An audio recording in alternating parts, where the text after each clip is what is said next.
করব সেটার একদম মিলিটারি কায়দায় আমাদের কিন্তু প্রত্যেকের রিহার্সাল করা ছিল। রোল কল, কেউ যদি মিসিং থাকে তাহলে তাকে কি করে খুঁজে পাবে, প্রত্যেকের সাথে আরেকজন যাতে একজন আরেকজনের খোঁজ রাখে। আবার আক্রমণ যখন হয় তখন কে প্রতিহত করবে, কে স্পোক্স পার্সন হবে, সব কিছু আমরা করেছিলাম। একটা জিনিস তার বাইরে ঠিক ছিল যে আমি এবং আরেকজন হসিম নামে আরেকজন সাংবাদিক, আমরা দুজন শেষ মুহূর্ত পর্যন্ত ফিল্মিং করব, যাতে নাকি আমরা এই তথ্যটা দিতে পারি। সেটার কারণে আমাদের বিশেষ একটা জায়গায় থাকতে হয়েছে যেখানে আমরা ইন্টারনেট সিগন্যালটা পাবো, আমরা লাইভ দেব। কারণ আমরা এটাও জানতাম যে আমাদের যখন আমাদের নৌকায় এসে যাবে তখন আমরা কিন্তু আমাদের ফোন ল্যাপটপ সমুদ্রে ফেলে দেব, কারণ এর মধ্যে অনেক তথ্য আছে যেগুলি তাদের হাতে গেলে অন্যদের বিপদ হতে পারে।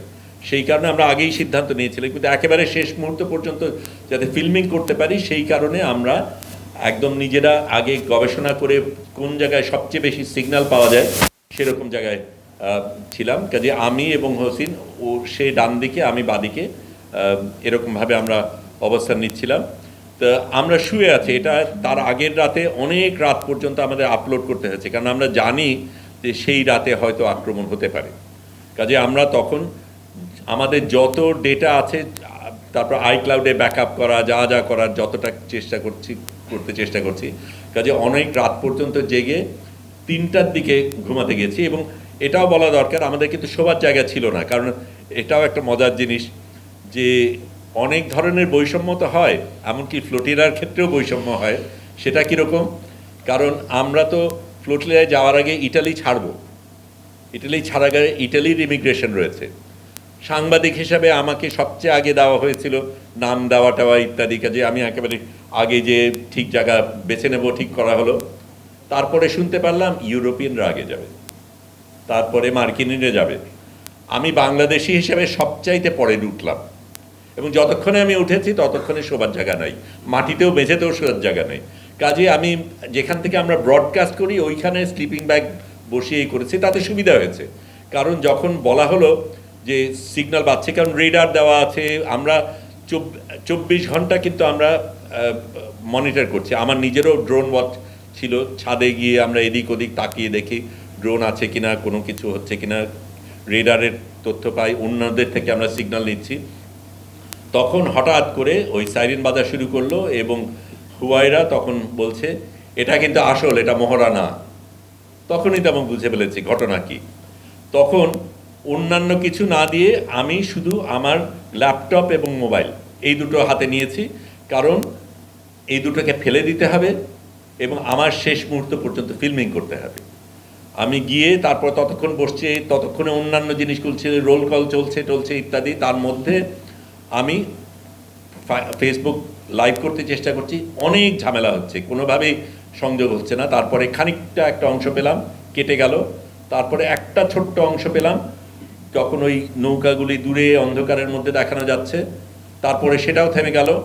আমি বুঝলাম যে ওপরে তখন হেলিকপ্টারের বাতাসের কারণে এটার জন্য আমরা প্রস্তুত ছিলাম না। আমরা কজন আসতে পারে, কিভাবে আসতে পারে, আমাদের জাহাজটা অনেক বড় বলে তল থেকে না এসে হেলিকপ্টার থেকে আসার সম্ভাবনা বেশি, সেটাও আমরা জানতাম।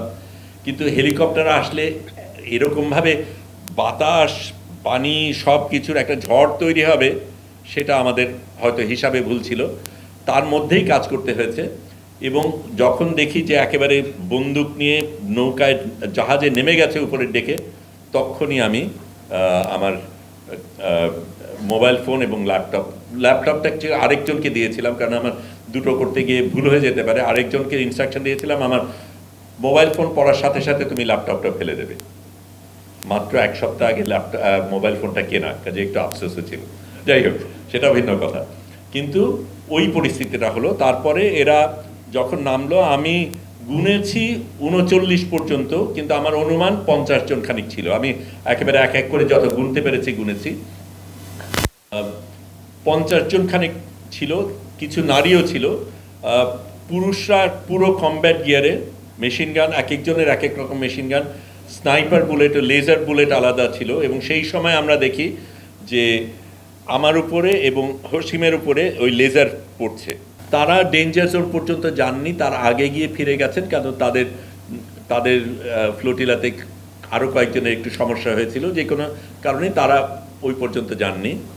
আমি যেতে গিয়ে আমার সাথে ইয়াসিন নামে একজন ভদ্রলোক, উনি বললেন তোমার জন্য একটা মেসেজ আছে।